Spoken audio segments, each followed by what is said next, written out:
KBS 열린 토론.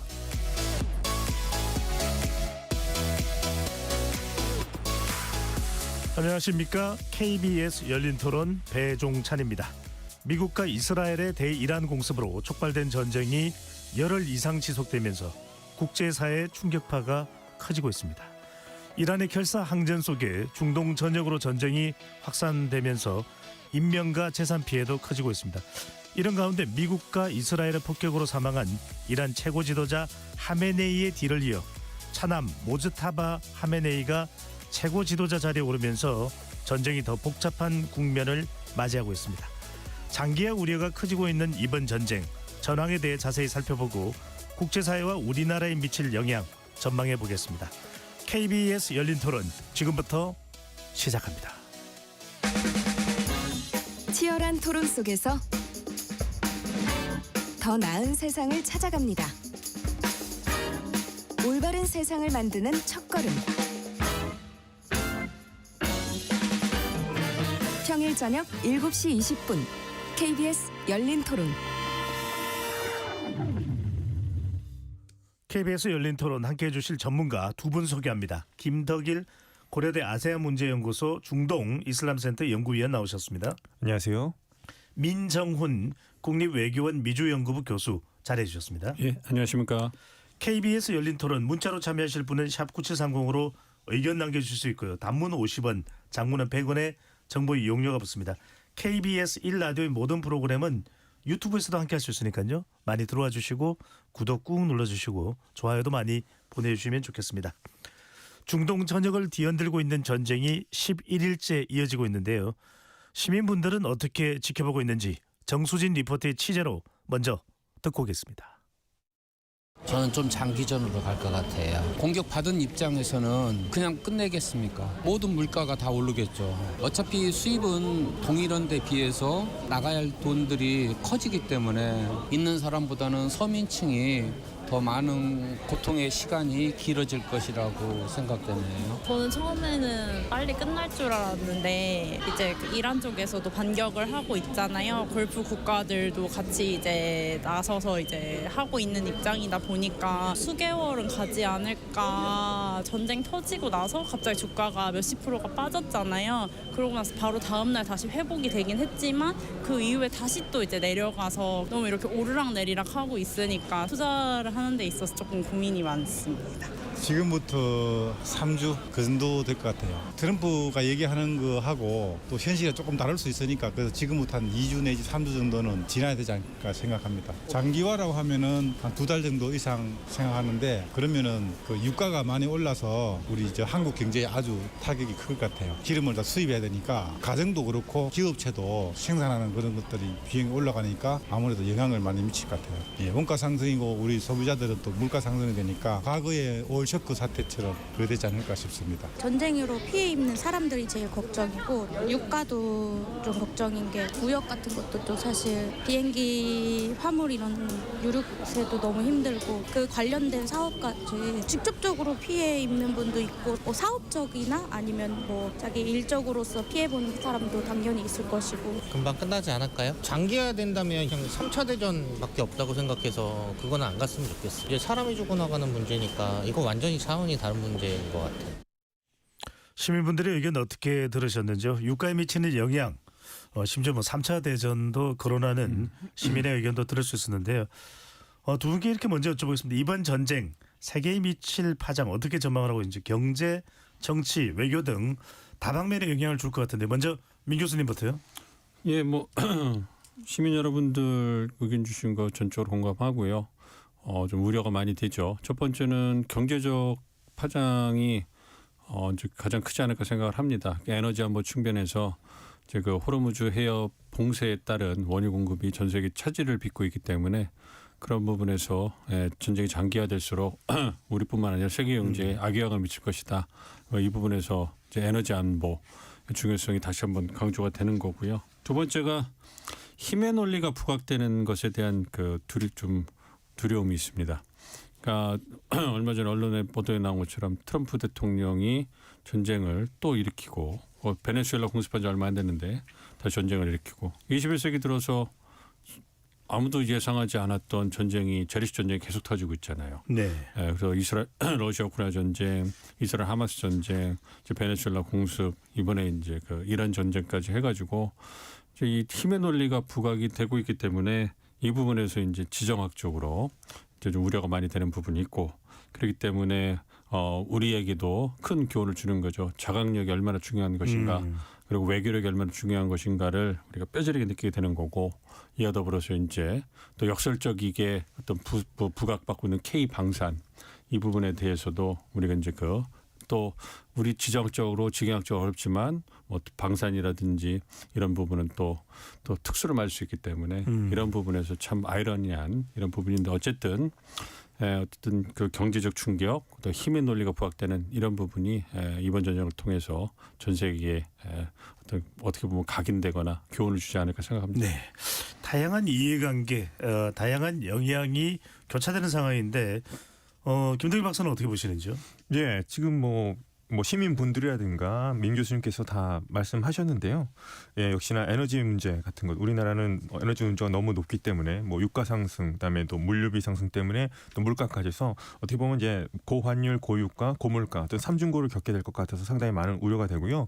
트럼프 대통령이 얘기했던 이제 힘을 통한 평화가 뭐 트럼프 대통령 임기 동안에는 계속 지속될 것 같아서 앞으로도 전 세계 계속해서 이런 일이 벌어지지 않을까 좀 조심스럽게 지켜보고 있습니다. 네, 민 교수님 이 점이 잘 궁금할 것 같습니다. 그러니까 미국의 이 군사력, 화력은 정말 대단합니다. 전 세계 최고라고 해도 뭐 의심의 여지가 없는데 지금 트럼프 대통령은 곧 전쟁이 끝날 거다. 미사일 기지와 발사대의 80%를 제거했다. 그러면 정말 이 이야기만 듣고 보면 거의 이제 이란은 초토화됐고 끝날 것 같은데 정말 그런 겁니까? 아니면 심리전을 하고 있는 겁니까? 그러니까 이란이 갖고 있는 군사력의 범위를 트럼프 대통령이 얘기하는 것처럼 핵과 미사일 발사 시설이라든지 어떤 군사 시설 이런 쪽만 얘기한다면 그렇다면 트럼프 대통령이 얘기하는 것처럼 거의 80%의 미사일 발사 시설과 해군력, 공군력, 정보력이 무력화됐다 이런 주장을 하잖아요. 그 부분에 대해서는 어느 정도 신빙성이 있다고 본다면 트럼프 대통령의 개선에 따른 군사력이 거의 와해가 됐으니까 이란이 항복해야 되는 건데 그렇지 않습니까? 그러니까 군사 시설이나 무기뿐만 아니라 이란이 갖고 있는 그 전통이라든지 역사 그리고 저항 의식 그다음에 이런 부분에 따른 인적 자원이 남아 있기 때문에 전쟁이 전면전이 끝나더라도 만약에 제대로 출구를 찾지 못하면 이제는 게릴라전으로 테러 전쟁으로 바뀔 수가 있기 때문에 그렇다면 전쟁이 또 다른 양상을 맞는 거지 끝난 건 아니다. 그렇지만 지금 트럼프 대통령이 주목하는 부분은 전면전. 그래서 말씀드린 핵미사일 실험 무력화시키는 이런 부분을 얘기하고 있기 때문에 이제 그 전면전의 출구를 얘기를 하고 있는 건데요. 어쨌든 지금 상황을 본다면 트럼프 대통령 입장에서는 전쟁을 빨리 끝내고 싶을 거예요. 국내 정치로도 어렵고 그리고 이제 너무나 많은 비용을 쓰고 있기 때문에 이것도 부담이 될 거고요. 그러니까 전쟁을 오래 끌어서 트럼프 대통령이 얻을 수 있는 것보다 잃을 것이 많기 때문에 요즘 언론 이렇게 인터뷰하시는 거 보면 얼굴에 초조함이 많이 묻어나는 것 같더라고요. 예, 뭐 그래서 그런 부분들을 고려해 보면 그리고 그래서 이제 전쟁을 빨리 끝내기 위해서 어느 정도 1차 목표인 이란의 핵 미사일 군사 시설과 관련된 역량을 이제 무력화했다라는 또 뭐 가시적인 성과를 만들 수 있으면 그렇다면 트럼프 대통령은 전쟁이 승리했다 뭐 이렇게 얘기하고 이제 전면전은 이제 거의 끝낼 수 있는 그런 상황이 될 거고 이란도 뭐 그렇게 된다면 그 부분에 대해서 반대하지 않을 텐데요. 그렇기 위해서는 이제 서로 물밑에서 외교적으로 협상을 좀 해야 되겠죠. 네. 러시아 중재가 될 것 같으니까 그렇게 보면 전면전은 제가 생각할 때는 그렇게 오래 가진 않을 거다 이렇게 예상하고 있습니다. 민 교수님께서 중요한 말씀을 해주셨습니다. 이 트럼프 대통령의 표정에 초조함이 감지된다. 그는 발언과는 다르게 전쟁을 완전히 또 압도하지는 못했다고 할 수도 있을 텐데 지금 이미 수조 원의 이 전쟁 물자가 투입됐다는 이야기도 나옵니다. 김 박사님. 예. 근데 이런 상황에서 트럼프 대통령이 이 전쟁의 종료 시점에 대해서 네타냐후 이스라엘 총리를 언급하면서 좀 말꼬리를 흐려요. 예. 그러면 이 전쟁의 이 전개 사항과 관련해서 상당히 네타냐후 이스라엘 총리의 좀 눈치를 보고 있다, 의식하고 있다 이렇게 봐야 될까요? 예, 그런 모습 때문에 이제 많은 사람들이 이 전쟁이 과연 미국을 위한 전쟁이냐, 이건 뭐 이스라엘 위한 전쟁 아니냐, 그런 비판이 이제 미국 내에서 나오고 있는 거죠. 근데 물론 이 전쟁 이유는 여러 가지 이제 복합적인 요인이 있고 표면적인 이유는 이란의 핵 위협 제거라고 이제 하고 있습니다. 근데 이번 전쟁에서 드러난 것은 역시나 미국은 이스라엘에게는 역시나 역사적으로 봐도 지금도 그렇고요. 그러니까 아낌없이 주는 나무 같은 포지션이고요. 이번 또 전쟁을 통해서 미국과 이스라엘의 공조가 또 잘 우선은 뭐 삐걱거리는 부분도 있습니다. 공조가 잘 이루어지고 있는 것 같습니다. 다만 종료 시점을 뭐 이스라엘과 상의하겠다. 이거는 이제 뭐 이스라엘이 느꼈을 때 이란으로부터 안보 위협이 아마 사라질 때까지 할 거고요. 그 아마 판단은 또 다를 겁니다. 트럼프 대통령은 또 빨리 발을 빼고 싶어 할 거고요. 네타냐후 총리는 계속해서 전쟁을 계속 강행해야 된다 이런 주장입니다. 그래서 좀 돌이켜 보면 미국과 이란이 올해 계속 협상을 하지 않았습니까? 그 중간에 네타냐후 총리가 백악관을 방문한 적도 있었거든요. 어허. 그러면서 제가 봤을 때는 아마 그 안에서 전쟁을 이렇게 하면 된다. 이란과 더 이상 협상을 할 필요 없다. 이건 시간 낭비다. 체제를 끝까지 무너뜨려야 된다. 이런 식으로 강력하게 아마 설득을 했을 가능성이 높습니다. 그래서 되게 보면은 이스라엘이 좀 더 강경하게 약간 조르는 모습이라면 미국이 뭔가 말린 듯하지만 그래도 이스라엘 편을 들어주는 형국이거든요. 작년에 이란과 이스라엘 간의 12일 전쟁 때도 트럼프가 이제 휴전을 했고 이스라엘은 좀 더 공격하기를 원했던 모습이었었고요. 가자지구 휴전도 뭐 다른 문제긴 하지만 이것도 트럼프 대통령이 좀 강행한 측면이 있습니다. 네타냐후 총리는 계속 가자지구까지 진격해서 전쟁을 하려고 했었거든요. 그런 점에서 트럼프 대통령은 좀 이제 중동 문제를 빨리 마무리 짓고 싶어하는 것 같고요. 둘 사이에 뭐 삐걱거리는 것 같은 느낌이 있긴 합니다. 예를 들면 뭐 트럼프 대통령이 네타냐후를 뭐 이렇게 뭐 서로 갈등설도 불거지하지만 두 사이를 친근하기도 하지만 연결고리가 하나 있습니다. 왜냐하면 자랏 쿠시너라는 사람이거든요. 바로 트럼프의 사위고 어떤 중동 정책에 깊이 영향을 미치는 사람인데 자랏 쿠시너는 뭐 어렸을 때부터 네타냐후 아저씨라고 부르면서 컸다는 사이였던 거죠.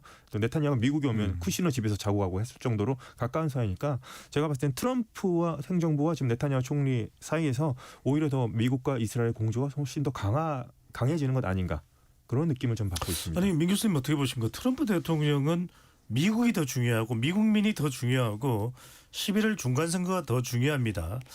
그런데 지금 일각에서는 트럼프 대통령이 이 이스라엘 네타냐후 총리에게 너무 지금 말려든 거 아니냐 이런 이야기도 나올 정도인데 이렇게까지 의식해야 되는 이유가 있습니까? 의식한다기보다는요. 네타냐후 총리의 끈질긴 설득과 구애가 이제 성공했다 뭐 이렇게 보는 시각이 적절하지 않은가 싶어요.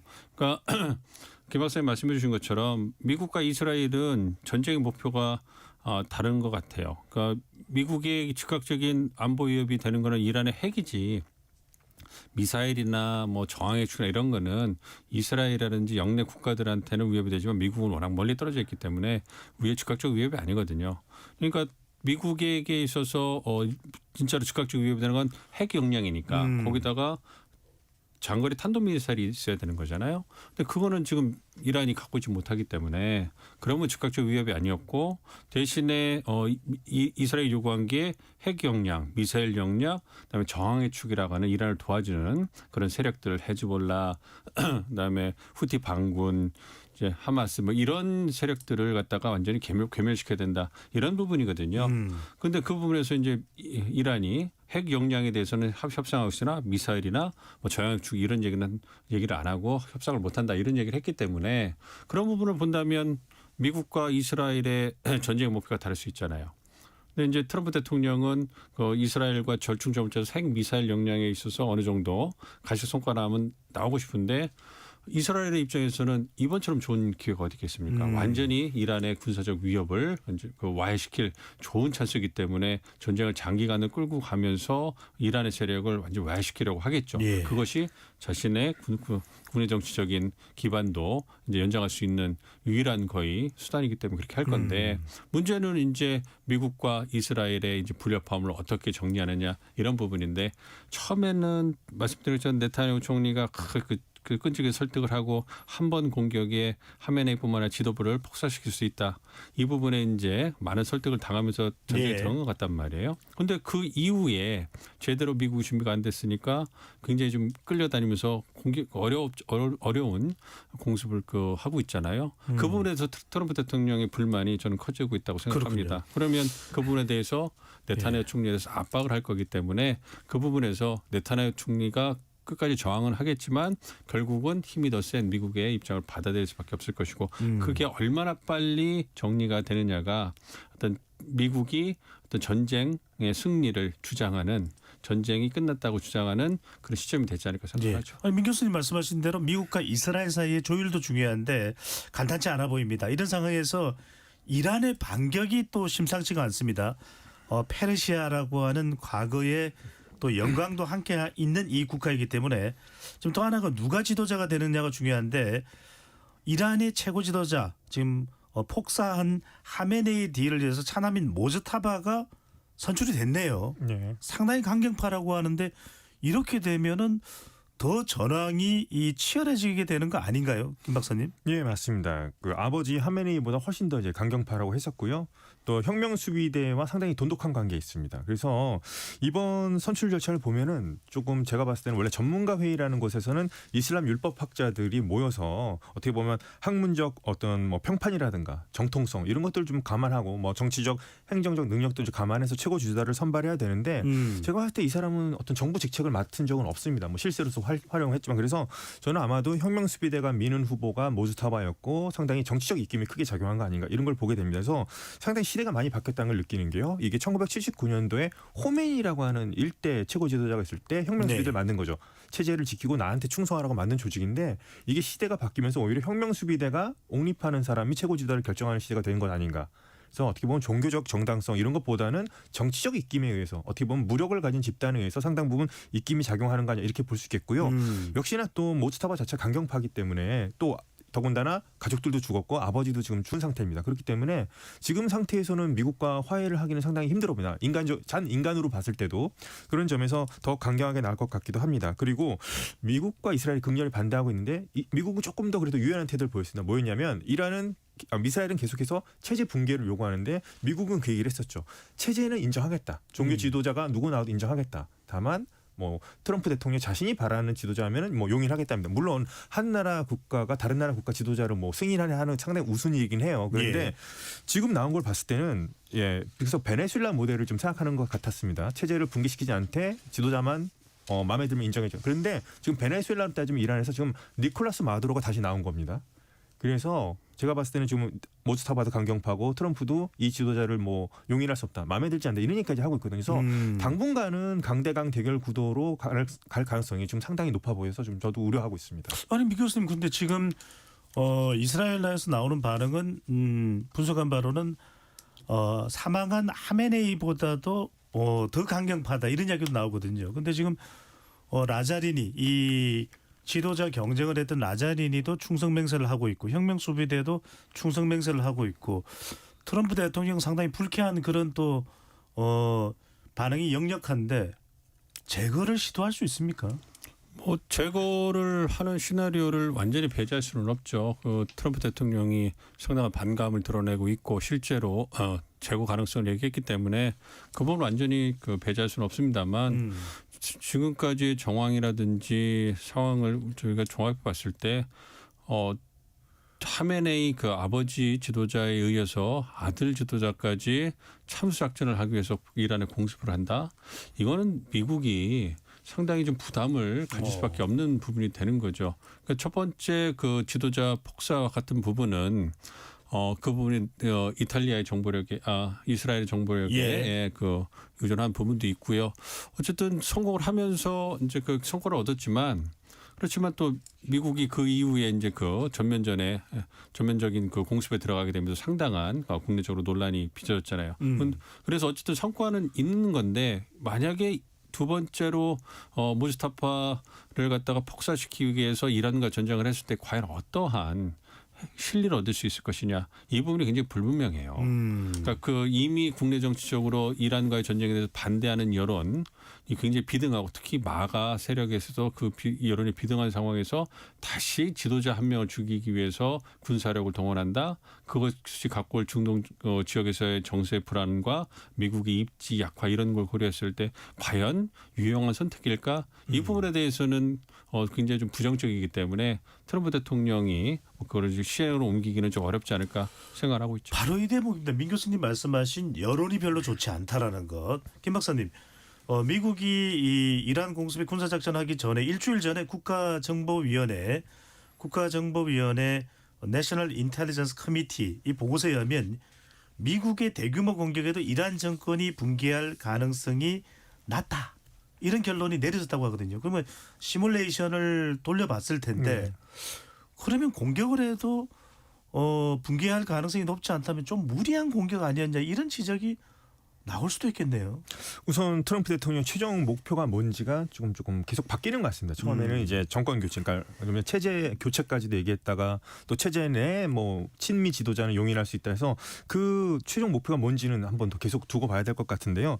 우선 실제로 이란 정권의 붕괴 가능성이 높지 않다. 뭐 그 의견이 다수입니다. 예, 그 말이 맞는 것 같기도 한데 그렇다고 없지는 않다는 게 또 제 생각이기도 합니다. 왜냐하면 맞습니다. 가능성이 높지 않죠. 왜냐하면 아직도 촘촘하다는 거죠. 하메네이가 죽어도 또 그 후계자가 생길 거고 뭐 혁명수비대 조직도 튼튼하고 그다음에 혁명수비대 아래는 바시즘 민병대라는 조직들이 동네마다 이렇게 포진해 있습니다. 뭐 감시 체제가 있고요. 아직도 무력을 쥐고 있고요. 또 혁명수비 같은 경우는 그 밑에 계열사라든가 거대한 경제 집단이기도 합니다. 그렇기 때문에 체제와 같이 갈 거기 때문에 무너지지 않을 것이다. 이런 시각이 우세한 것도 사실이고 또 만약에 시위가 난다고 해도 그 시위를 결집할 뭐 야권 반대파 지도자가 국내에 없지 않느냐 상당히 일리 있는 의견인데요. 요거 때문에 이제 체제가 무너지지 않다고 보는 시각이 우세하긴 한데 그렇지 않을 수도 있다는 것 좀 하나는 트럼프 대통령이 계속해서 군경은 투항하라. 혁명수비대는 투항하면은 그러면 면책해주겠다 이런 얘기가 있습니다. 근데 반드시 이란 혁명수비대가 100% 완전 똑같은 균질적인 집단이냐 거기에 대해서는 제가 봤을 때 뭐 동요하거나 뭐 일탈의 일부 가능성이 없지도 않다고 볼 수도 있겠고요.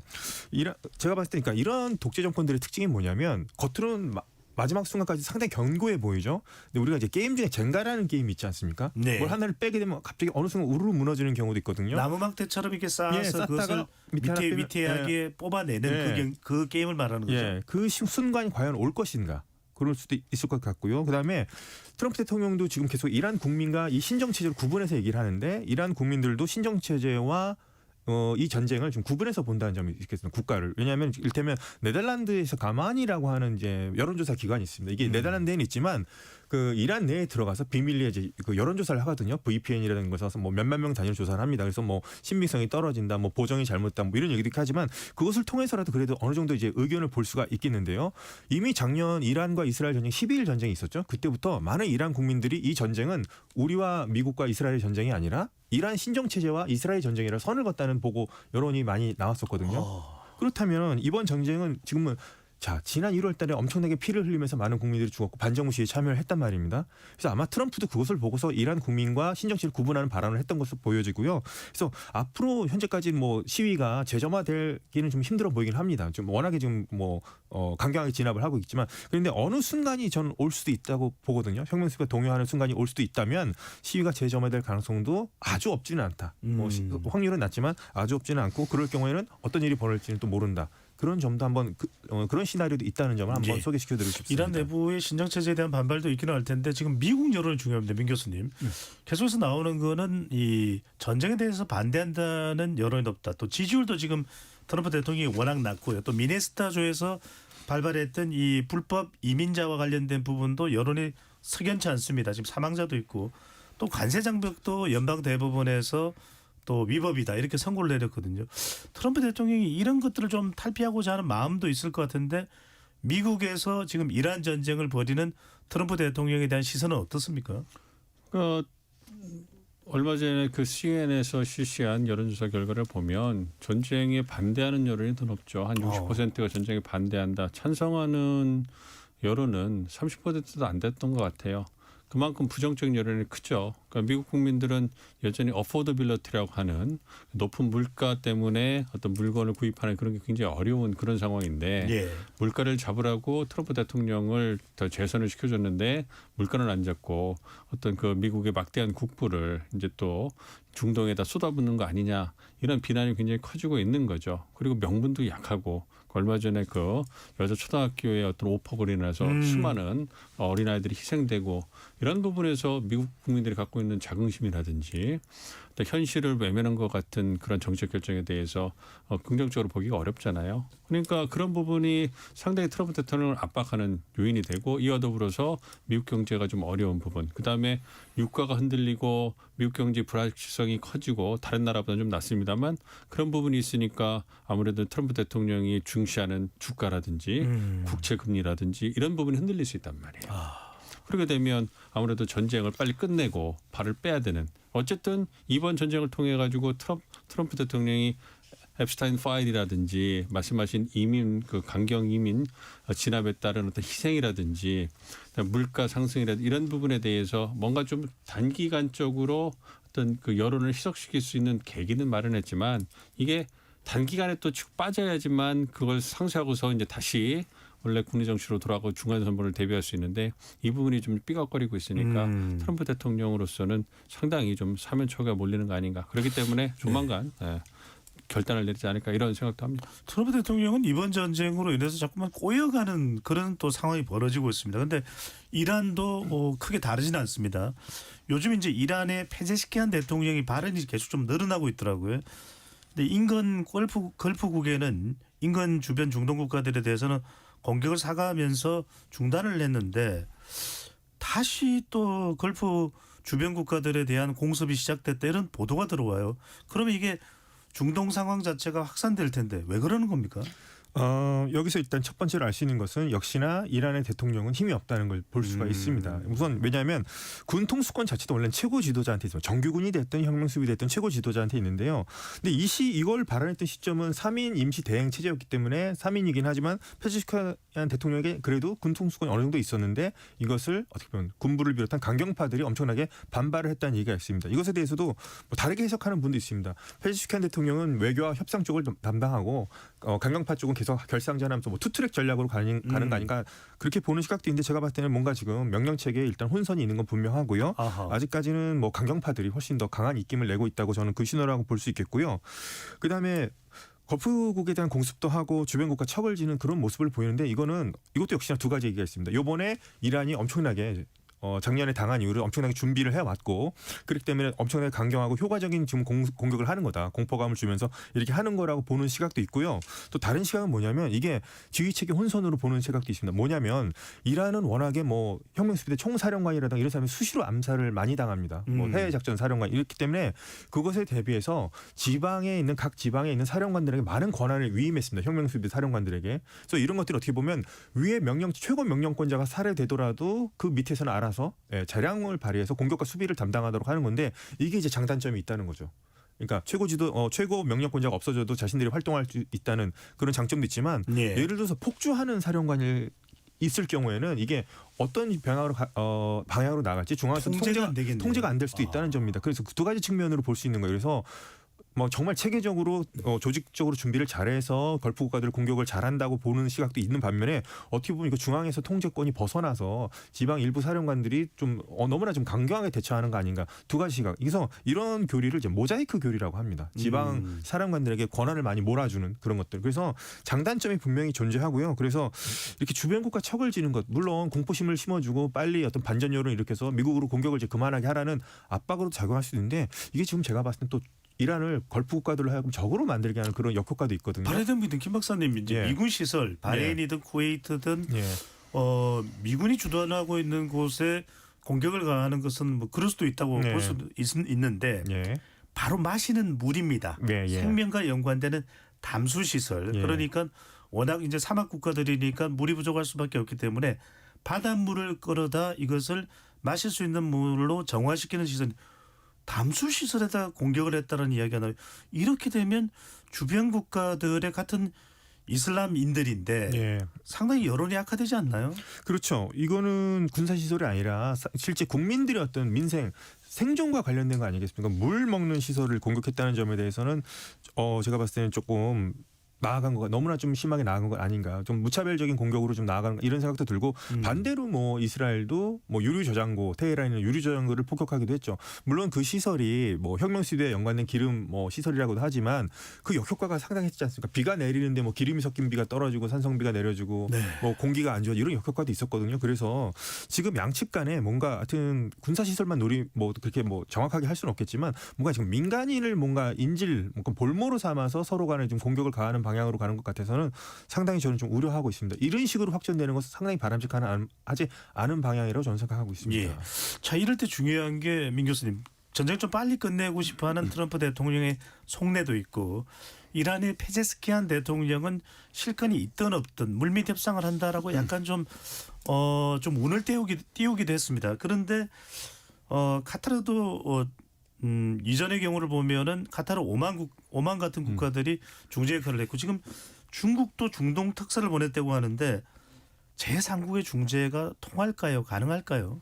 가능성이 꽤 있죠. 그러니까 전제는 미국하고 이란 그리고 이스라엘도 이 출구를 찾는 것에 크게 반대하지 않는다 이 부분이 있는 거거든요. 그러니까 전면전이 열흘 이상 지속되고 있고 그걸 통해서 미국과 이스라엘이 그 목표로 했던 이란의 군사시설이 많이 황폐됐다면 그렇다면 전쟁을 계속 끌고 갈 수는 없는 거잖아요. 그러니까 출구를 좀 찾아야 되는데 어떤 그 교전 중인 두 나라가 두 진영이 직접 나서 가지고 뭔가 물꼬를 찾기는 어려우니까 제3국이 필요한 거고 그래서 이제 많은 주목을 받는 국가가 러시아 아니겠습니까? 러시아 같은 경우에는 푸틴 대통령이 트럼프 대통령하고도 친하고 네타냐후 총리하고도 관계가 좋고요. 그리고 뭐 러시아와 이란은 어떻게 보면 준 동맹에 가까운 사이이기 때문에 그런 부분을 고려해 본다면 러시아의 중재로 최근에 트럼프 대통령으로 그 푸틴 대통령이 1시간 통화했다는 거 아니에요.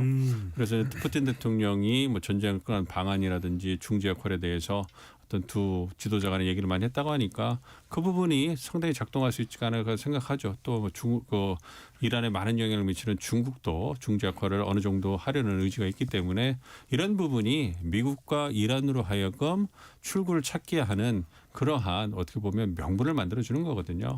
그리고 말씀드린 것처럼 양국 모두 전쟁을 빨리 끝내고 싶어한 이 부분에 대해서는 공감대가 어느 정도 있기 때문에 다른 목적이긴 합니다만 그런 부분이 있으니까 제3국의 중재를 통한 어떤 출구를 찾는 것은 앞으로 더 가속화되지 않을까 예상하고 있습니다. 예, 러시아도 좀 역할을 할 수 있다. 이 부분이 상당히 또 주목이 되는데 김 박사님이 여하튼 지금 가장 걱정스러운 것은 호르무즈 해협의 봉쇄입니다. 네. 거의 뭐 유조선들이 또 컨테이너선들이 다니지를 못하고 있는 상황이다. 중국 선적의 선박만 국적의 선박만 다닐 수 있다. 뭐 이런 얘기도 나오는데 그러다 보니까 지금 산유국들도 감산에 들어갈 수밖에 없다. 유조선이 다니지 못하니까요. 네. 근데 트럼프 대통령은 그런 이야기를 했습니다. 시간이 뭐 오래 계속되지는 않을 겁니다. 호르무즈 해협에 뭐 어느 정도 이제 곧 진정될 겁니다. 근데 그게 어떻습니까? 지금 현지 상황은 악화되는 쪽입니까? 곧 이 봉쇄된 것이 풀릴 수도 있는 기대가 좀 현실화될 수 있나요? 아직까지 이 호르무즈 봉쇄를 해제하기 위한 미국의 구체적인 행동이 나온 것 같지 않습니다. 그 얼마 전까지만 해도 뭐 호위함을 보내서 뭐 유조선들을 이렇게 에스코트하면서 호르무즈 해협을 빠져나오는 그런 아이디어도 있었는데 아직까지 뭐 호위함이 그렇게 뭐 이렇게 호송하면서 유조선들을 끌고 나오는 모습 같은 거는 보이지는 않았습니다. 근데 이게 미국 입장에서도 이거는 상당히 위험천만한 작전일 수도 있는 게 호르무즈 해협이 가장 좁은 지역 같은 경우를 통과해야 될 무렵에는 이란 해군은 사실상 많이 괴멸됐다고 하지만 이란 내에 있는 뭐 지대함 미사일이라고 할까요? 그런 것들 아니면 뭐 벌떼 드론 공격 같은 거 할 경우에는 아무리 뭐 요격 시스템이 미국 군함이 잘 돼 있다 하더라도 피해가 어느 정도 있을 수밖에 없겠고요. 이것을 이제 이란이 노리는 거죠. 이란이 노리는 것은 본인들도 잘 압니다. 미국을 우리가 해군력으로 이길 수는 없다. 다만 어떤 전함 한 척이라도 하나만 걸려서 미국인 사상자가 많이 나오는 것을 지금 노리고 있는 거거든요. 그래서 미국 입장에서도 이것을 선뜻 이렇게 들어가서 호송하는 것도 쉽지 않을 거고요. 그다음에 아직까지 뭐 기뢰가 뭐 깔렸다는 정확한 정보는 나오지 않습니다. 뭐 중국 어선이라든가 이란 어선 통과하게 해주고 있으니까요. 그런데 뭐 기뢰를 설치한다면 이것도 제거하는데 상당한 작업 시간이 걸릴 겁니다. 그래서 근데 아직까지는 트럼프 대통령이 말하는 것처럼 어떤 호르무즈 해협을 봉쇄를 뚫을 만한 구체적인 방안이라든가 어떤 실천은 지금 나오고 있지 않는 상황이라서 좀 앞으로 이것을 좀 어떻게 어떻게 될지 이 문제가 결국에는 지금 세계 경제 가장 큰 문제 아니겠습니까 지금. 예. 그래서 이것을 이런 소위 말해서 전 세계 경제 좀 동맥경화 상태인데요. 이것을 어떻게 풀지 좀 미국이 어떤 해결책을 내놓을지 좀 지켜봐야 할 것 같습니다. 지금 가장 크게 이 글로벌 경제에 떠오르는 것이 유가인데 민 교수님, 자 이렇게 미국 같은 나라도 그래도 미국은 석유를 생산하고 있으니까 괜찮지 않을까 생각했는데 미국에도 유가가 올라가고 있다. 이렇게 되면 미국 내에서도 지금 인플레이션 우려도 있고요.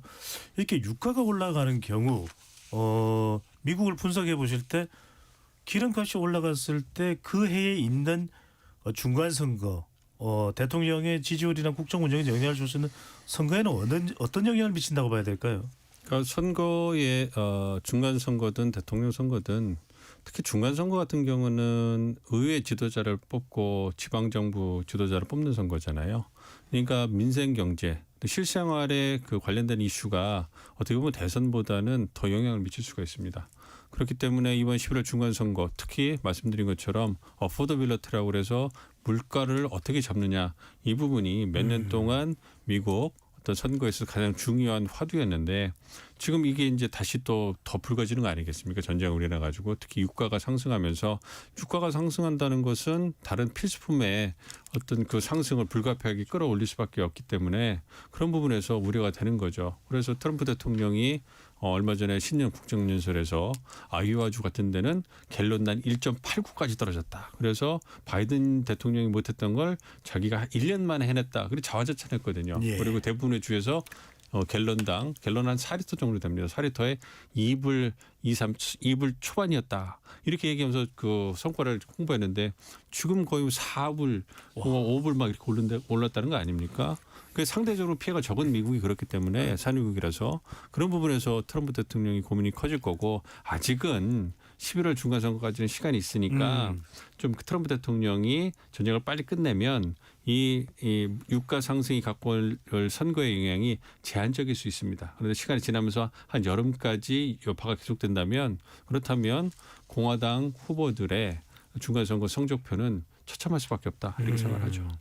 유가가 이 중간 선거에 끼치는 영향 상당히 클 수도 있다는 말씀이셨는데 김 박사님 지금 이 전쟁의 상황에 따르는 영향을 보면 지금 뭐 미국의 경우에는 트럼프 대통령이 관세로 벌어들인 돈을 이 전쟁에 다 쓰고 있다 뭐 이런 이야기도 나오고 있고 네타냐후 총리는 뭐 지지율이 90%에 달한다라는 또 소식이 들어옵니다. 상당히 수혜를 보고 있다 이런 이야기도 나옵니다만 그래도 여전히 이 전쟁 당사국입니다. 그런데 이 우크라이나 전쟁으로 상당히 좀 힘들어졌던 러시아가 지금 중동발 유가가 불안해지니까 러시아산 원유에 대해서 수요가 급증하고 있다고 그래요. 제재도 좀 일부 해제도 되고 이렇게 되면 최대 수혜자는 푸틴입니까? 현재까지 요 단어 딱 네 글자로 어부지리를 지금 러시아가 얻고 있다. 뭐 이렇게 말씀을 할 수 있겠습니다. 왜냐하면 그러니까 국제 제재를 받고 있었죠. 러시아 우크라이나 전쟁 이후로. 그런데 지금 걸프산 석유가 지금 막히면서 뭔가 좀 뭐 러시아산 석유를 뭐 윗돈을 주고 좀 거래가 되고 있다고 할 정도니까요. 러시아가 상당히 지금 이익을 보고 있겠죠. 그래서 제가 봤을 때는 그렇게 함으로써 러시아 같은 경우는 가스와 이제 원유로다가 재정 수입을 조달하는 국가인데 이렇게 되면은 지금 러시아가 조금 더 이제 부유해 질 수 있겠고요. 이렇게 될 경우는 러시아나 우크라이나 전쟁에서 뭐 전황을 어떻게 획기적으로 바꿀 정도까지는 아니겠지만 러시아한테는 상당히 득이 되는 그런 방향으로 가는 것은 분명히 보이긴 합니다. 근데 이게 또 역설인 것이 미국이 시작한 전쟁인데 이렇게 하면서 어떻게 보면 러시아를 공공의 적으로 생각하는 나토의 국가들에게 또 부담이 될 수 있을 거란 말입니다. 그래서 이게 지금 미국 이란 전쟁인 뭐 나토라든가 러시아 우크라이나 전쟁에서 어떤 영향을 줄까 그것도 생각을 해봐야 되겠고 아까 민 교수님께서 앞에 말씀드렸던 게 이제 러시아가 중재 역할을 크게 할 수 있다 이렇게 말씀하셨는데 제가 봤을 때는 세상에 공짜는 없지 않습니까? 중재를 하는 대신에 러시아가 그런 얘기를 할 것 같아요. 만약에 성공한다면 종전 협상을 해야 되지 않겠습니까? 러시아 우크라이나 전쟁에서 그 정도에서 뭔가 자신들의 지분을 좀 더 달라. 그런 역할로 하지 않을까 제가 봤을 때는 러시아가 만약에 중재에서 결정적인 역할을 한다면 미국한테도 좀 큰 소리 치겠죠. 내가 전쟁을 중재했으니까 러시아 우크라이나 전쟁을 만약 종전하게 된다면 우리의 역할 지분을 원하는 바를 좀 더 관철시켜 달라.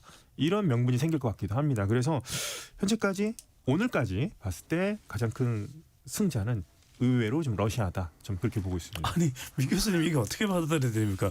아니 러시아 우크라이나 전쟁에서 우크라이나를 지원하고 있는 미국인데 중동 전쟁에서 푸틴 대통령과 1시간 동안 통화하면서 이걸 어떻게 중재할지 아이디어는 또 푸틴 대통령으로부터 얻어가고 지금 이란은 러시아와의 전략적 파트너십을 공개적으로 또 강조하고 있습니다.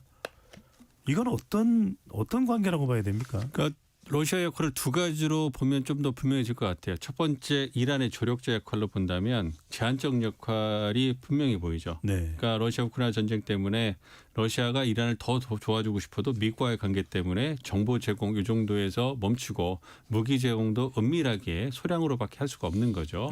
원유를 구입해 주는 것도 할 수 있으나 그게 지금 상황이 녹록하지 않은 거고. 그래서 아마 이란 입장에서는 러시아 우크라이나 전쟁에서 많은 부분을 도와줬잖아요. 드론도 도와주고 미사일도 제공해 주면서 원유도 이제 그 서로 주고서 그런 부분에서 그 이란이 많은 역할을 해줬는데 러시아의 숨통을 열게 해주는데 아마 이런 부분에서는 이란이 좀 선호할 수 있다. 그러나 이건 이제 러시아의 입장을 그 상황을 어느 정도 이해는 하지 않을까 뭐 생각을 합니다만 두 번째가 중요한 게 이제 전쟁의 중재자로서의 역할. 이게 이제 어부질이라고 말씀하신 부분인 거고 이게 러시아로서는 진짜 꽃놀이패를 갖고 있는 거죠. 그러니까 말씀드린 것처럼 미국, 이스라엘 이란과의 관계가 다 좋은 러시아. 거기다가 뭐 그 걸프산 그 원유가 흐르지 못하니까 러시아산 원유 거의 한 그 전체 그 원유 생산의 그 걸프 생산의 한 절반 이상을 러시아가 할 수 있기 때문에 예. 그런 F로 본다면 대안이 될 수 있고 그 덕에 러시아산 원유가 가격이 폭등한 거 아니에요. 그리고 전시 경제에 있어서 상당한 도움이 될 거고요. 그리고 이제 우크라이나 전쟁을 해결하는 데 있어서 트럼프 대통령은 러시아와의 그 협력을 통해 전쟁을 빨리 끝내고 싶어 했어요. 바이든하고 다르게. 그래서 나토 동맹은 굉장히 서운한 부분이 많죠. 그러고도 이제 그 트럼프 대통령이 볼 때는 러시아와의 관계 개선이 유럽에서의 에너지 패권이라든지 광물 자원을 확보하는데 굉장히 좋은 러시아가 파트너예요. 나토를 뛰어넘는 그런 사고만 인식만 가지면 그렇기 때문에 그런 부분이 강화되겠죠. 말씀하신 것처럼 우크라이나 전쟁을 끝내는 데 있어서 러시아 편을 더 들 것이고 그러면 러시아가 입지가 강해질 거고 또 전쟁이 출구를 찾으면 미러 관계가 개선될 수 있고 또 이번에 중재 역할을 하면서 러시아의 추락한 국제적 위상도 어느 정도 회복될 수 있는 예. 그러니까 어떻게 보면 우리가 일석삼조라는데 일석사오조까지 할 수 있는 그런 패를 러시아가 줬다고 생각하고 있기 때문에 아니, 민 교수님 게다가 지금 러시아가 실제로 이란에 또 도움을 줬어요. 미군의 위치 정보를 이란에 제공했다. 이 부분에 대해서 확인을 안 해주고 있지만 대체로 지금 이번 전쟁에서 이 이란이 쏘아 올린 탄도미사일이 정확하게 날아갔다 이런 이야기를 하고 있거든요. 그렇다면 러시아 정도의 정보력이 아니면 가능하지 않았을 것이다. 이건 실질적으로 또 이란에 도움을 준 거라고도 볼 수가 그렇죠. 있겠네요. 그래서 아까 말씀드린 것처럼 이란의 조력자 역할인데 정보 제공 그러니까 미군의 위치를 파악하게 해줘서 이란이 미사일을 공격하는 데 있어서 도움을 줬다. 근데 이제 그렇다고 해서 직접적으로 더 큰 군사적 지원이 필요한데 그걸 못했기 때문에 제한적인 역할을 했다. 그러나 이란이 이해를 하지 않을까. 뭐 그 말씀을 드린 거거든요. 그러니까 어쨌든 그런 모습을 본다면 이스라엘과 더불어서 이번 전쟁의 진정한 승자는 말씀드린 대로 간다면 러시아가 되지 않을까 생각하고 있습니다. 근데 김 박사님 이런 상황에서 한 국가 예. 한 사람이 굉장히 서운할 것 같아요. 바로 중국의 시진핑 주석이거든요. 예. 참 이란에 공을 많이 들였는데 예. 이란 석유도 많이 이 수입을 해줬는데 예. 그리고 이란의 이 방공망도 중국이 제공해 줬는데 예. 그런 또 볼멘 소리가 나올 것 같은데요. 그렇죠. 뭐 이란산 석유를 물론 뭐 사주기를 했지만 상당히 싼 값에 사주기도 했었고요. 그런 점도 있었고 뭐 1대1로 때문에라도 이제 많이 투자를 했었죠. 그러니까 2021년도에 25년 뭐 동반자 협정 같은 것도 맺고 상당히 친했었는데 물론 경제적인 부분에서는 뭐 이란뿐만 아니라 뭐 중국이 중동에 많이 진출했고 하지만 제가 봤을 때 그렇게 뭐 이란을 위해서까지 지금 뭐 중국이 나설 수 있겠는가 그것까지는 아니고 뭐 중재 역할도 저희가 좀 그렇게 뭐 한정적이라 생각합니다. 일단 중국이 뭐 사우디와 이란이 분쟁이 있었을 때 중재를 한 적은 있긴 하지만 이 문제는 왜냐하면 이제 미국이 직접 개입한 문제인데 좀 있으면 이제 회담이 있지 않습니까? 3월 말 4월 초에 그 회담에서 굳이 미국과 각을 세우는 듯한 그런 모습을 보일 필요는 없을 것 같거든요. 중국의 문제는 오히려 이제 관세라든가 더 나간다면 이제 뭐 남중국해, 뭐 대만 요 문제 뭐 직접 언급하지 않겠지만 요 부분에 가장 관심이 있을 것 같고 중재를 과연 할 수 있을까 좀 저는 좀 더 러시아 쪽이 좀 더 가능성이 있다고 보고요. 뭐 오히려 중국은 좀 더 미국이 중동에 갇혀서 자신을 견제하는 쪽으로 빨리 오지 않기를 바랄 가능성이 높죠. 이 전쟁이 뭐 겉으로 이제 중재를 우리가 하겠다. 우린 평화를 사랑한다 하지만 내심 미국이 좀 이란 쪽에서 좀 힘을 빼주길 바라는 그런 생각도 있지 않을까. 좀 그렇게 생각해 봅니다. 그래서 미중 정상회담이 어떻게 흘러갈지가 궁금하실 텐데요. 그 부분은 2부에서 다루겠습니다. KBS 열린 토론 잠시 참여 안내 로고 듣고 2부로 돌아오겠습니다.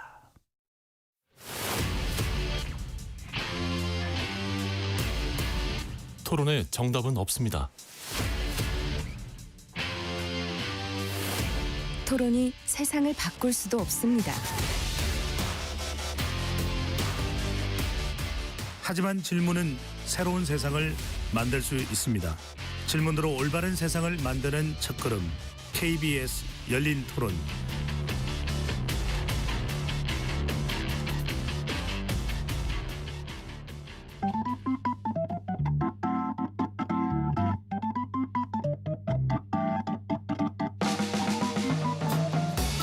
세상을 바꾸는 질문 열린 토론이 시작합니다. KBS 열린 토론은 언제나 열려 있습니다.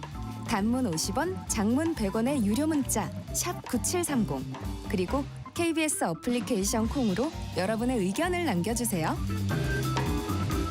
KBS 열린 토론 2부 이어가겠습니다. 미국 이란 전쟁의 양상과 국제사회에 미칠 파장에 대해서 토론하고 있습니다. 스튜디오에 민정훈 국립외교원 미주연구부 교수, 김덕일 고려대 아세안 문제연구소 중동 이슬람센터 연구위원 두 분과 함께하고 있습니다. 자, 이 김 박사님. 예. 이 전쟁이 조금 이제 날짜가 길어지고 있습니다. 11일째 접어들었는데 그러다 보니까 이란과 미국 양측 모두 유럽에 대한 압박이 되고 있다. 그래서 뭐 당장 바로 그 인근에 있는 튀르키예 같은 나라들도 이거 뭐 어떻게 해야 돼? 지금 뭐 프랑스의 마크롱 대통령도 라팔 같은 전투기를 미국 지원을 한다. 영국도 우리도 키프러스 공격 당했는데 뛰어들어야 되는 거 아닌가? 나토와 앞서 이제 뭐 러시아 이야기도 했습니다만 유럽까지 영향받고 있다고 봐야 될까요? 예, 그렇습니다. 먼저 첫 사건이 이제 키프로스를 이제 미사일이 날라온 적이 있습니다. 이스라엘에서. 근데 키프로스는 영국군 기지가 있기 때문에 영국이 이걸 못 본척할 수가 없겠죠. 우선은 뭐 참전 뭐 이란을 공격하는 정도까지 아니더라도 일단 개입을 해야 될 겁니다. 그리고 아랍에미리트는 또 프랑스군 기지가 있습니다. 여기도 지금 아랍에미리트 공격을 받았기 때문에 프랑스도 참전 뭐 공격까지는 아니지만 어떤 개입을 안 할 수가 없는 상황이에요. 그렇기 때문에 일단 영국과 프랑스가 들어올 수밖에 없는 상황이 됐고요. 이제 나토 측면에서 보게 되면 튀르키예는 나토 회원국이죠. 그렇기 때문에 나토 조항 중에 한 국가가 공격을 받으면 나토 전체 공격으로 간주한다. 이런 조항이 있기 때문에 나토 회원국 전체도 일단은 명분은 생겼습니다. 일단 이란에 대해서. 하지만 이제 참전까지 해서 공격하고 있지 않은 상황인데 아마도 또 이런 정면에서 지금 뭔가 이란이 원하던 방향이 확전이라면 뭐 어느 정도 목표는 성공했다고도 볼 수 있겠는데요. 트럼프 대통령도 이제 비용이 자꾸 들면은 계속 어떻게 보면 유럽 쪽한테도 압력을 가할 수도 있지 않을까 생각을 충분히 해볼 수 있는데 이란도 여기에 만만치 않게 나오는 게 뭐냐면 미국과 이스라엘 외교관을 다 철수시킨 선박이 그런 국가의 선박은 뭐 어느 정도 통항을 허락하겠다. 이런 얘기까지 나오고 있습니다. 그래서 서로 간에 뭐 미국과 이란의 지금 전쟁으로 보지만 이게 지금 유럽이라든가 다른 국가들한테도 지금 계속 이제 불똥이 튀는 느낌이거든요. 그래서 유럽은 상당히 지금 난감한 상황 맞을 것 같습니다. 예, 그래서. 치열한 외교전이 전개된다고도 볼 수 있네요. 민 교수님 어떻게 보십니까? 지금 프랑스는 살짝 미국을 지원할 수도 있겠다라고 하는 반응이 나오는 것 같고 지금 나토 국가들도 어떻게 대처해야 될지 지금 난감한 상황입니다. 이스라엘과 또 이란의 또 전쟁이 벌어지고 있기 때문에 독일 같은 데는 뭐 이 영원히 또 이스라엘에 또 속죄하는 그런 또 외교전을 펼치고 있지 않습니까? 그러다 보니까 지원해 줄 수도 있다. 뭐 이런 얘기도 나오는데 어떤 상황이 될까요? 그러니까 유럽은 실기했어요. 미국을 도울 그 기회를 놓친 거죠. 그러니까 미국이 그 전쟁하기 전에 유럽 주요국에 대해서 지원을 좀 요청을 했는데 이 부분에 대해서 좀 그 주저하는 모습을 보이고 특히 그 미국의 스몰 브라더라 불리는 영국까지도 그 부분에 있어 가지고 굉장히 좀 그 소극적으로 나왔기 때문에 영국이 나중에 도와준다고 했을 때 트럼프 대통령이 막 그 굉장히 어떻게 보면 삐진 모습을 보여주면서 불쾌 했잖아요. 그것처럼 이번에도 유럽이 갖고 있는 한계를 분명히 보여준 것 같아요. 그러니까 처음에 그 전쟁 초기에 이란이 물리식 작전을 써서 나 혼자 죽지 않는다. 내가 무너지면 주변 국가들 특히 유럽까지도 피해를 받을 수 있다. 특히 이제 경제적 측면이 피해가 클 것이다. 이걸 통해서 미국을 압박해서 전쟁을 빨리 끝내라. 이게 목적이지 이란 입장에서 확전은 이란이 아무리 미사일을 수천 개를 갖고 있다고 해서 계속 적의 수를 늘리면 교전국의 수를 늘리면 그걸 어떻게 하겠습니까? 그런 부분에서는 차이가 있고 특히 유럽 같은 국가들은 이번에 미국이 이란을 공습하는 거에서 명분이 약하다. 그러니까 뭐 인권 국제법 뭐 같이 이런 것을 내서 더 이상 미국에 끌려가지 않겠다 이런 판단을 한 것 같은데 결국 이걸 통해서 이란과의 관계가 개선될 리는 없고요. 유럽 주요국이 이란을 이제 그 독재 국가로 보고 경제제에 동참하지 않았습니까? 경제 관계가 개선되건 없고 미국과의 관계는 그 트럼프 위기 들어와서 안 좋았는데 더 나빠지는 이런 상황은 만든 거예요. 그래서 이번에 어떤 유럽의 한계가 직접적으로 다시 한번 확인된 것 같아서 이 외교력과 어떤 그런 어떤 국제 관계에 있어서의 어떤 절묘한 타이밍 이게 얼마나 중요한 걸 보여준 것 같아요. 참 이 민 교수님 말씀대로 최근에 이 미국과 이 나토의 관계, 유럽과의 관계가 참 묘연해졌습니다. 그린란드에 대해서도 어떻게 대응해야 할지 좀 주춤주춤하는 그런 모습이긴 한데 김 박사님 문제는 바로 어제 유럽, 이 북유럽인 노르웨이의 미 대사관에서 폭발이 일어났습니다. 이 반미 이슬람 세력의 테러 가능성이 농후하게 거론되고 있는데 이렇게 되면 이란이 유럽 주요국들을 상대로 해서 반미 전선을 내세우면서 보복에 나설 가능성 어떻게 보십니까? 상당히 좀 놀랐던 게 노르웨이 하면은 노벨 평화상이 시상이 되는 곳입니다. 그래서 평화의 상징과도 같은 곳이라 생각했는데 여기가 일단은 뭐 폭발이 일어났습니다. 그래서 아직 뭐 이런 가능성은 전 충분히 있다고 봅니다. 왜냐하면 지금 국가 대 국가의 싸움에서는 이란은 미국을 이길 수가 없습니다. 그렇기 때문에 뭐 저항의 축이라고 해서 대리 조직도 이용하고 있는데 대리 조직도 지금 뭐 썩 힘을 쓰고 있는 상황 아닙니다. 헤즈볼라, 뭐 레바논 헤즈볼라도 지금 공격을 했다가 이스라엘한테 계속 공습을 당하는 상황이고요. 뭐 하마스는 사실상 지금 휴전하에서 무장 해제를 강요받고 있고요. 후티도 현재까지 뭐 특별한 활약을 보이지 않습니다. 물론 더 심해진다면 홍해 지역에 지나가는 배들을 공격할 수 있겠지만 그래서 제가 우려하는 바는 이겁니다. 테러인데요. 이것에 이란이 뭐 간접적으로 관여할 수도 있고 안 할 수도 있는데 제가 지금 상당히 문제 삼는 건 시아파 이슬람의 권위 있는 어떤 법학자들이 자신의 의견을 내기 시작을 했어요. 하메네이에 대한 복수를 해야 된다. 그리고 이것은 상당히 무서운 말이죠. 이것에 대한 복수는 성전이다. 지하드라는 표현까지 쓰고 있습니다. 이러면 이란이 직접 나서지 않더라도 이를테면은 외로운 늑대라고 하죠. 유럽 내에 뭐 다 무슬림들이 다 그런 건 아닙니다만 좀 극단적인 생각을 갖거나 프랑스와 독일에도 그런 일들이 있었었죠. 그래서 이러한 그 종교적 의견을 맹종하는 잘못된 시각을 가진 청년들 어떤 외로운 늑대들에 의해서 테러가 일어날 가능성은 저는 배제할 수 없다고 봅니다.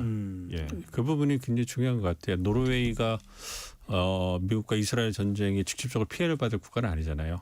그럼에도 불구하고 그리고 이란이 노르웨이를 갖다가 전쟁에 끌어들여서 얻을 수 있는 실리가 없거든요. 그래서 김 박사님 말씀해 주신 것처럼 가장 우려되는 것은 테러와의 전쟁, 테러가 부활되는 신호탄이 아닌가 이 부분이거든요. 그래서 그 부분이 말씀하신 것처럼 성전으로 치부가 되고 그래서 이란이라든지 지도부에서 통제할 수 없는 개별적인 테러가 세계 곳곳에서 다시 부각될 수 있는 가능성이 있기 때문에 이 부분이 이번 이란 전쟁이 갖고 온 가장 큰 그런 부작용이 아닌가 생각을 합니다. 네, 이건 민 교수님 말씀대로 김 박사님 말씀대로 오히려 노르웨이 정상은 트럼프 대통령이 선소를 내가지고 좀 껄끄러운 관계였던 것이 노르웨이였거든요. 그런데 노르웨이에서 반미 이슬람 테러 가능성이 거론되고 있고 김 박사님 그런데 이런 이야기가 나옵니다. 만약 지금의 이란 정권이 무너지면 미국보다는 유럽 일대 파장이 커질 수도 있다라는 분석이 나오는데 그건 무슨 이유입니까? 무너질 경우에 예를 들어서 이 공백기가 오래 간다거나 이제 혼란에 빠지는 경우를 들 수 있겠죠. 이란 옆에 있는 국가가 튀르키예입니다. 국경선이 엄청 긴데요. 그쪽으로 튀르키예로 넘어가고 튀르키예를 통과하면 바로 유럽입니다. 이것은 이제 그 사례가 있죠. 이를테면 시리아 내전이 일어났을 때 가장 많은 난민이 튀르키예로 갔었고요. 거기서 또 유럽으로 가는 난민 행령들이 많았습니다.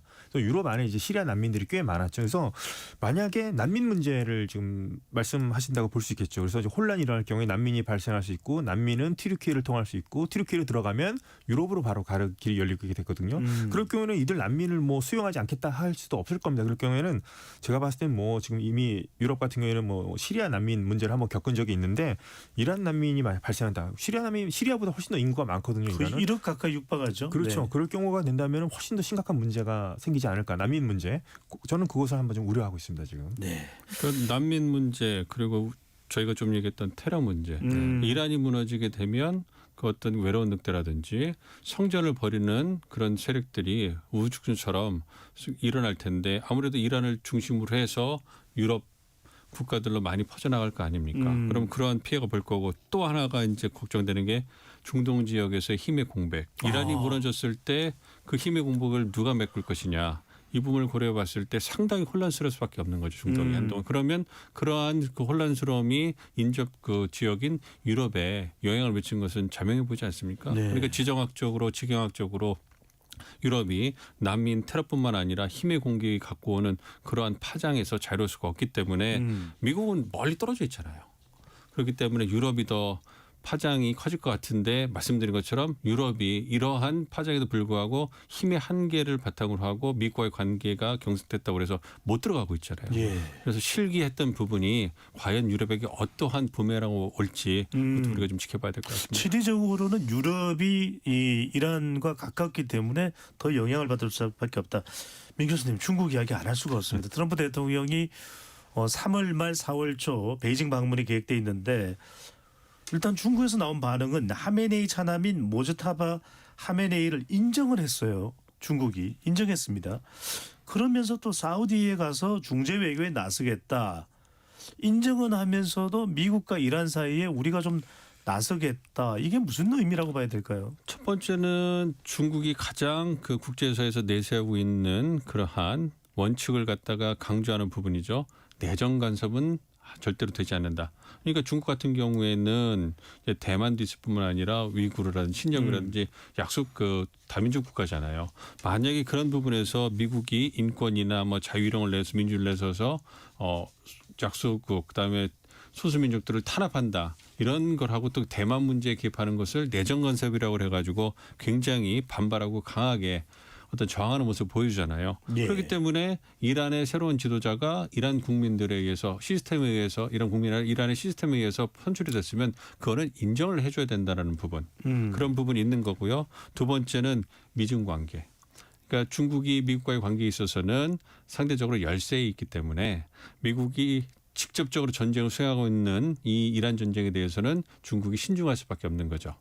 왜냐하면 그 미국과 중국과의 관계가 있고 궁극적으로는 이란과의 전쟁이 끝나면 김 박사님 말씀하신 것처럼 중국 경제에 또 집중하지 않겠습니까? 그런 부분을 고려해 봤을 때 어떤 그 미국과의 관계를 우호적으로 관리하는 것은 중국 정부에게 굉장히 중요한 고려 사항이거든요. 그렇기 때문에 관변 단체나 아니면 언론에서는 비판을 하지만 중국 정부는 신중한 모습을 보여왔단 말이에요. 그러니까 예. 어떻게 보면 동전의 양면 같은 이중적인 모습이 있는 거죠. 그것은 말씀드린 것처럼 힘의 불균형이 갖고 오는 그러한 파급력이다. 즉 미중 사이에서 중국이 강대국이지만 미국이 훨씬 더 힘이 세기 때문에 그러한 힘의 차이를 중국이 힘이 약하기 때문에 고려할 수밖에 없는 그러한 서로 다른 어떤 그 요인이 아닌가 생각합니다. 교수님 바로 이 대목입니다. 이거 좀 여쭤보고 김덕일 박사로 가겠습니다. 그러니까 3월 31일 역사적인 이 트럼프 대통령과 시진핑 주석의 정상회담이 있는데 이 이란 전쟁이 있기 전만 하더라도 중동 사태가 있기 전만 하더라도 여기서 상당히 좀 무역 관계가 좀 심도 있게 논의될 수도 있다라는 전망이 있는데 이제는 주제가 확 바뀌어 버렸습니다. 이란과 싸우고 있는 미국의 정상 트럼프 대통령이 중국을 방문합니다. 중국과 이란은 또 특수관계입니다. 뭔가 중요한 내용들이 논의될 수 있습니까? 아니면은 기존의 계획과는 다르게 그냥 만나서 인사하는 일종의 인사치레 정상회담이 될 가능성이 높다고 봐야 될까요? 뭐 작년 11월 1일 날 부산에서 미중 정상회담을 했잖아요. 그러면서 거기에서 합의된 내용이 주로 이제 미국에게 중국이 부과했던 히토리오 수출 통제를 1년간 유예하는 것, 그다음에 대두 수입을 재개하는 것, 그다음에 뭐 에너지를 수입도 미국산 에너지도 수입하는 부분, 그것에 대한 대가로 어떤 그 미국이 중국에 보던 관세를 낮춰주는 것 이걸 했잖아요.